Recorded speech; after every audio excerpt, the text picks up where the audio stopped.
ଆପଣ ଜଣେ ଯଦି ଚାଷୀ କିମ୍ବା ପିଏମ୍ କିଷାନ ହିତାଧିକାରୀ ତାହେଲେ ଏଇ ଭିଡ଼ିଓଟି ଆପଣଙ୍କ ପାଇଁ। ଆସନ୍ତା ଫେବୃଆରୀ 24 ମାନେ ସୋମବାର ଆସିବାକୁ ଯାଉଛି ପିଏମ୍ କିଷାନ ହିତାଧିକାରୀମାନଙ୍କୁ ସେମାନଙ୍କର ଡିବିଟି ଜରିଆରେ ସିଧାସଳଖ ବ୍ୟାଙ୍କ ଆକାଉଣ୍ଟକୁ ଟଙ୍କା। ଏବେ ଆମେ ଜାଣିବା ଆସନ୍ତା 24 ତାରିଖ ମାନେ 19ତମ କିସ୍ତି ସେ ତାରିଖରେ 19ତମ କିସ୍ତିର ଟଙ୍କା ଆସିକି ଆପଣଙ୍କ ଆକାଉଣ୍ଟରେ ପଡ଼ିବ।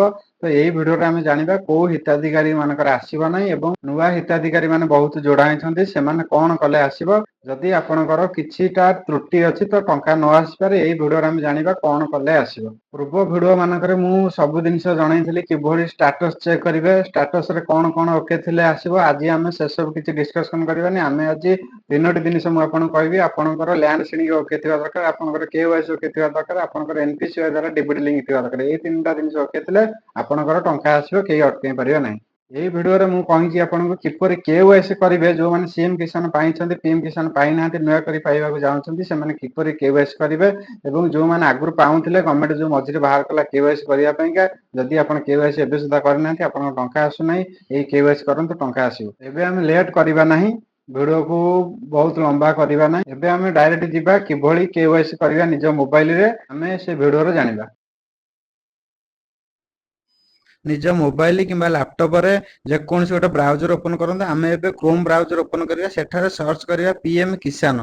ଲେଖନ୍ତୁ ଫାଷ୍ଟ ପିଏମ୍ କିଷାନ, ତାପରେ ପ୍ରଥମେ ଆସୁଥିବା ଲିଙ୍କରେ କ୍ଲିକ୍ କରିବା। ଲିଙ୍କରେ କ୍ଲିକ୍ କଲା ପରେ ଦେଖନ୍ତୁ ତାର ହୋମ୍ ପେଜଟେ ଖୋଲିଗଲା। ଏଇଠି ଆମେ ସବୁ କିଛି ଜାଣିପାରିବା। ମୁଁ ଜଣଙ୍କର ଚେକ୍ କରିଥିଲି ତାଙ୍କ ଲ୍ୟାଣ୍ଡ ସିଡ଼ିଂ KYC କିଛି ହେଲେ ଠିକ୍ ନାହିଁ। ଆମେ ଏଇ ଭିଡ଼ିଓରେ ଏବେ ତାଙ୍କର କିପରି KYC ହେବ ଆମେ ସେଟା ଦେଖିବା। ଦେଖନ୍ତୁ KYC ଅପସନ୍ କ୍ଲିକ୍ କରିବା। କ୍ଲିକ୍ କଲା ପରେ ସେ ଏଠି ଆଧାର ନମ୍ବର ମାଗିଲା, ଆମେ 12ଟି ଆଧାର ନମ୍ବର ଏଠି ପକେଇବା। ଦେଖନ୍ତୁ ଆଧାର ନମ୍ବର ପକେଇ ସାରିଲା ପରେ ଯାହାର ଲେଖିବ KYC ଡନ୍ ଆପଣ ଜାଣିବେ ଯେ ଆପଣଙ୍କର ଠିକ୍ ଅଛି। ଯାହାର ଲେଖିବ ନୋ ରେକର୍ଡ ଫାଉଣ୍ଡ ଆପଣ ମୋତେ କମେଣ୍ଟ କହିଲେ, ମୁଁ କମେଣ୍ଟ ଦେଲେ ମୁଁ ତାପରେ ଭିଡ଼ିଓ ଆଣିବି। ଏଠି ଦେଖନ୍ତୁ ଆଧାର ନମ୍ବର ପକେଇ ସାରିଲା ପରେ ଆମେ ସର୍ଚ୍ଚ ଉପରେ କ୍ଲିକ୍ କରିବା। ସର୍ଚ୍ଚ ଉପରେ କ୍ଲିକ୍ କଲା ପରେ ଦେଖନ୍ତୁ ଅଟୋମେଟିକ୍ ମୋବାଇଲ ନମ୍ବର ଆସିବ ତାଙ୍କର ପିଏମ୍ କିଷାନ ସାଇଟ୍ରେ ଯୋଉଟା ଲିଙ୍କ ଅଛି କିମ୍ବା ସିଏମ୍ କିଷାନ ସାଇଟ୍ରେ ଯୋଉଟା ଲିଙ୍କ ଅଛି। ତାପରେ ଆମେ ଦେଖନ୍ତୁ ଏବେ ଓଟିପି ଯାଇଁଛି ଏଠି ମୋବାଇଲ 4ଟିକିଆ ନମ୍ବର ଗୋଟେ ଓଟିପି ଯାଇଥିବ, ସେ ନମ୍ବରଟା ଆମେ ଆଣି ଏଠି ପୁଟ୍ କରିଦେବା। ତାପରେ ସବମିଟ୍ ଓଟିପି ଉପରେ ମାରିବା। ସବମିଟ୍ ଓଟିପି ଉପରେ ମାରିଲା ପରେ ନେକ୍ସଟ ଏବେ ହେଉଛି କ'ଣ ହେଉଛି ଦେଖିବା। ଏବେ ଦେଖନ୍ତୁ ଠିକ୍ ସେ ଓଟିପିଟା ଭରିଦେବା। ଦେଖନ୍ତୁ ସବମିଟ୍ ଓଟିପି ଉପରେ ମାରିବା। ଓଟିପି ଉପରେ ମାରିଲା ପରେ ଏଠାରେ ମୋବାଇଲ ନମ୍ବରକୁ ଓଟିପି ଯାଇଥିଲା, ତାପରେ ଆଧାରରେ ଯୋଉଟା ନମ୍ବର ଲିଙ୍କ ଥିବ ସେ ମୋବାଇଲ କି ଅଟୋମେଟିକ୍ ଓଟିପି ଯିବ, ସେ ନମ୍ବରକୁ ଅଟୋମେଟିକ୍ ଓଟିପି ଯିବ। ସେଠାରୁ ଆମେ 6ଟିକା ନମ୍ବର ବି କଲେକ୍ଟ କରିଦେବା ଯୋଉ ମୋବାଇଲକୁ ଓଟିପି ଯାଇଥିବ। 6ଟିକା ନମ୍ବର ଏଠି ପକେଇ ସାରିଲା ପରେ ସବମିଟ୍ ଉପରେ ମାରିବା। ଦେଖନ୍ତୁ 6ଟିକା ନମ୍ବର ଠିକରେ ପକାନ୍ତୁ। ତାପରେ ଦ୍ୱିଥର ଓଟିପି ଯିବ, ଗୋଟେ ମୋବାଇଲ ନମ୍ବରକୁ ଓଟିପି ଗଲା, ଗୋଟେ ଆଧାର ନମ୍ବର ଦ୍ୱାରା ଓଟିପି ଗଲା।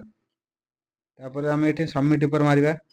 ସବମିଟ୍ ଉପରେ ମାରିଲା ପରେ ଦେଖନ୍ତୁ ଏଠି ଲେଖିଲା KYC has been done successful.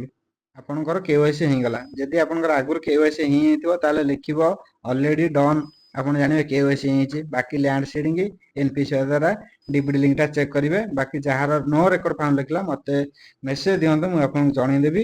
ଆଉ ବାକି ରହିଲା ଯାହାର ଯାହା କିଛି ଅସୁବିଧା ଅଛି ମୋତେ କମେଣ୍ଟ କରନ୍ତୁ, ମୁଁ ତାର ଆନ୍ସର ଦେବି। ରହିଲି, ଦେଖା ହେବା ନୂଆ ଏକ ଭିଡ଼ିଓରେ।